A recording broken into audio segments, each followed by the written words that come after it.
5h, 7h. Europe 1, bonjour. Avec votre revue de presse internationale à 7h moins le quart sur Europe 1. Nous sommes en Italie. Bonjour Antonino Gallofaro. Bonjour. Vous êtes à Rome pour Europe 1. Qu'est-ce qui fait la une des médias italiens ? La légalisation de l'euthanasie en Toscane. La région ouvre la voie, écrit la Repubblica. Il s'agit de la première loi en Italie sur le suicide médicalement assisté. Ce droit est reconnu depuis 2019 lorsque la Cour constitutionnelle avait demandé au Parlement national de légiférer, mais en vain, conclut le journal. Le gouverneur, cité par l'agence de presse ANSA, est convaincu que ce vote incitera donc le législateur national à agir. Peu probable avec le gouvernement de Giorgia Meloni, comme l'affirme un élu de la majorité, toujours dans le même média.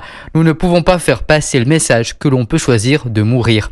La RAI explique dans le détail le fonctionnement de la nouvelle législation. Un comité éthique devra se prononcer sur chaque demande d'euthanasie reçue.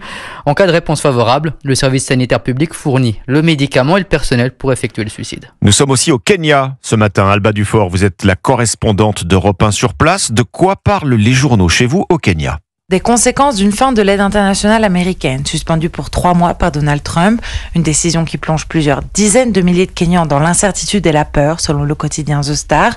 Près de 40 000 personnes risquent de perdre leurs emplois si la suspension est confirmée, souligne Citizen TV.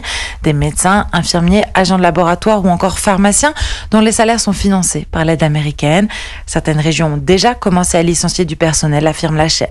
Inquiétude aussi du côté des patients, rapporte le journal The Nation, notamment ceux atteints du VIH. Plusieurs agences de santé ont tiré la sonnette d'alarme sur de potentielles ruptures de médicaments, peut-on y lire, financés jusqu'alors par des fonds américains. Les coûts des traitements risquent aussi d'augmenter, déplore un médecin dans les lignes du quotidien. Merci Alba Dufort, merci aux correspondants d'Europe 1. C'était votre revue de presse internationale sur Europe 1. Europe 1, bonjour. 5h, 7h.